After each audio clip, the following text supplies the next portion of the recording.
प्रधानमंत्री मोदी के इस कार्यक्रम का नाम था अहलन मोदी। अहलन का मतलब होता है अरबी भाषा में हेलो, और अहलन मोदी का मतलब हुआ हेलो मोदी। ये इस कार्यक्रम का नाम था और इस कार्यक्रम का आयोजन यूएई के सबसे बड़े स्टेडियम में हुआ, जिसका नाम है जायद स्पोर्ट्स सिटी स्टेडियम। और बड़ी बात यह है कि इस कार्यक्रम में शामिल होने के लिए 1 लाख से ज्यादा लोग रजिस्ट्रेशन कराना चाहते थे, लेकिन इस स्टेडियम में 60,000 से ज्यादा लोगों के बैठने की क्षमता नहीं थी, इसलिए आयोजकों को इसका रजिस्ट्रेशन बंद करना पड़ा बीच में ही। और आज भी बारिश की वजह से बहुत सारे लोग जब इस कार्यक्रम में शामिल नहीं हो पाए तो उन्हें इसका काफी अफसोस हुआ। लेकिन आप भीड़ देख सकते हैं, इस समय सीधी तस्वीरें आप देख रहे हैं उसी स्टेडियम से जहां अभी प्रधानमंत्री मोदी अबू धाबी में मौजूद हैं, और जबरदस्त भीड़ वहां पर आपको देखने को मिलेगी। ऐसी भीड़ जैसी कि भारत में कोई ये रैली उनकी हो रही हो, बिल्कुल उसी स्तर की रैली जो है वो उन्होंने अबू धाबी में जाकर की है। कैसे उनका स्वागत हुआ अब देखिए।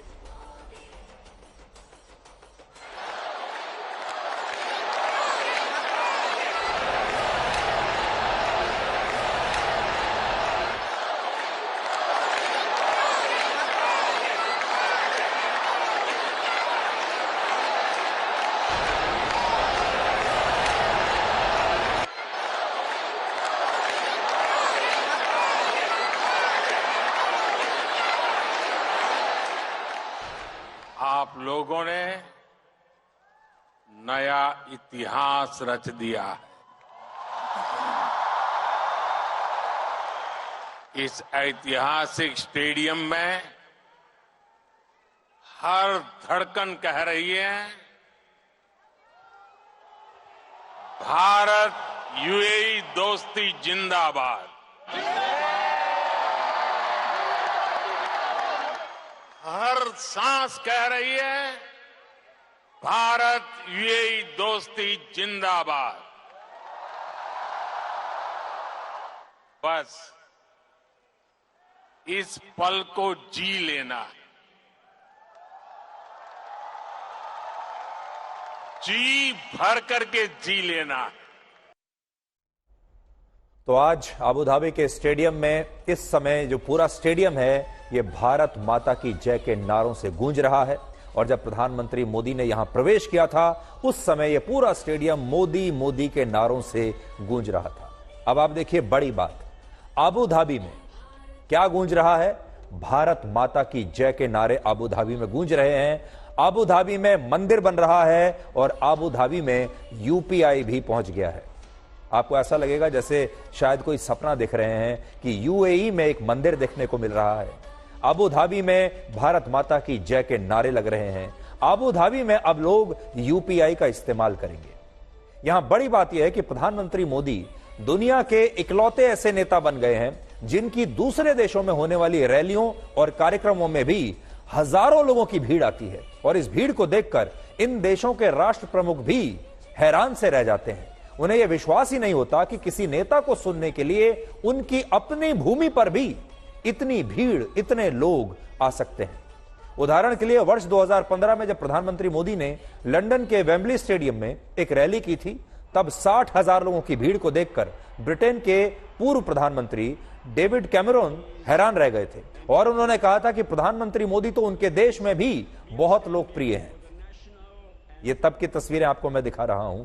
और देखिए कैमरून कैसे हैरानी से देख रहे थे कि इतनी भीड़ प्रधानमंत्री मोदी को यहां देखने के लिए आई है। इसी तरह वर्ष 2019 में प्रधानमंत्री मोदी ने अमेरिका के ह्यूस्टन में हाउडी मोदी नाम से एक कार्यक्रम किया था, जिसमें 50,000 लोग शामिल हुए। और उस दिन भी इन हजारों लोगों की भीड़ को देखकर अमेरिका के तत्कालीन राष्ट्रपति डोनाल्ड ट्रंप बड़े हैरान रह गए थे। इतने लोग, इतनी भीड़ तो डोनाल्ड ट्रंप की अपनी रैली में, उनके अपने देश में नहीं आती। पिछले साल जब प्रधानमंत्री मोदी ने ऑस्ट्रेलिया में लोगों से खचाखच भरे सिडनी स्टेडियम में भाषण दिया था, तो वहां आए लोगों की भीड़ को देखकर ऑस्ट्रेलिया के प्रधानमंत्री एंथनी एल्बनीजी ने प्रधानमंत्री मोदी को बॉस कहकर पुकारा था कि वो तो दुनिया के बॉस बन गए हैं। और आज भी जब अबू धाबी में प्रधानमंत्री मोदी ने वहां के सबसे बड़े स्टेडियम में हजारों लोगों के बीच भाषण दिया, तो यह दृश्य यूएई के राष्ट्रपति को भी हैरान कर रहा था कि इतनी लोकप्रियता, इतनी भीड़ शायद उन्होंने इससे पहले किसी और नेता के लिए नहीं देखी थी, और वो भी उनके अपने देश में, उनकी अपनी भूमि पर। आज अबू धाबी पहुंचने पर प्रधानमंत्री मोदी को गार्ड ऑफ ऑनर का सम्मान दिया गया, और इस दौरान यूएई के राष्ट्रपति शेख मोहम्मद बिन जायद अल नहयान खुद एयरपोर्ट पर प्रधानमंत्री मोदी को रिसीव करने के लिए पहुंचे, जो कि वहां एक बहुत बड़ा सम्मान माना जाता है कि वहां का अगर राजा, वहां का किंग या राष्ट्रपति आप कह लीजिए, वो एयरपोर्ट पर किसी को रिसीव करने के लिए पहुंचे, और प्रधानमंत्री मोदी को गले लगाकर उनका उन्होंने स्वागत किया। और प्रधानमंत्री मोदी ने भी आज कहा कि यूएई अब उन्हें अपने घर जैसा लगता है, उन्हें ऐसा लगता है जैसे वो अपने घर आए हैं और अपने परिवार से मिलने के लिए आए हैं। मुझे हमेशा लगा है कि जब मैं आपके पास आया हूं, आप लोगों के बीच आया हूं, तब हमेशा लगा है कि जैसे मैं अपने ही घर में आया हूं, अपने ही परिवार के ही सदस्यों के साथ मैं मिलने आया हूं। ऐसा मैं हमेशा अनुभव कर रहा हूं, और हमारे संबंधों की गहनता ऐसी है, पिछले 7 महीने में हम 5 बार मिले हैं। ये शायद बहुत रेयर होता है। मुझे भी यहां 7 बार आने का अवसर मिला है, यानी ये हमारी निकटता है। देखिए, रिश्ता कोई भी हो, रिश्ता चाहे 2 परिवारों के बीच हो, रिश्ता चाहे 2 इंसानों के बीच हो, या फिर रिश्ता चाहे 2 देशों के बीच हो, उस रिश्ते को मजबूत करने के लिए बहुत इन्वेस्टमेंट लगती है, यानी बहुत मेहनत लगती है। और नरेंद्र मोदी भारत के पहले ऐसे प्रधानमंत्री हैं जो 7 बार यूएई के दौरे पर जा चुके हैं, और पिछले 8 महीनों में यह उनका तीसरा यूएई का दौरा है। एक समय ऐसा था जब इंदिरा गांधी के बाद 34 वर्षों तक भारत का कोई भी प्रधानमंत्री यूएई के दौरे पर गया ही नहीं था, लेकिन प्रधानमंत्री मोदी ने यूएई के साथ भारत के रिश्तों को बहुत महत्व दिया, और इन्हीं मजबूत रिश्तों का नतीजा है कि अब यूएई जैसा मुस्लिम देश, इस्लाम को मानने वाला एक इस्लामिक देश, भारत का इतना पक्का दोस्त बन गया है। और यूएई के राष्ट्रपति खुद पिछले 6 महीनों में 2 बार भारत आ चुके हैं, और पिछले महीने तो उन्होंने अहमदाबाद में प्रधानमंत्री मोदी के साथ एक रोड शो भी किया था, जब वो वाइब्रेंट गुजरात में शामिल होने के लिए आए थे।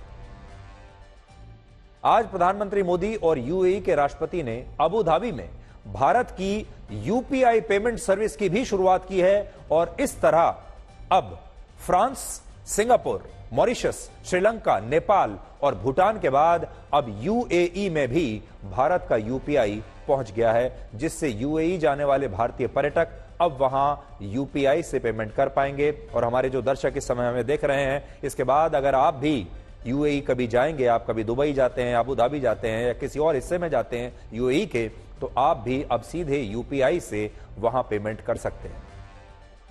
और देखिए, यूपीआई जो है वो भारत की कितनी बड़ी सॉफ्ट पावर अब बन रहा है, और भारत ने ये यूपीआई जो है इसे अपनी एक नई ताकत बनाया है, और पूरी दुनिया की मदद अब भारत इस यूपीआई से कर रहा है।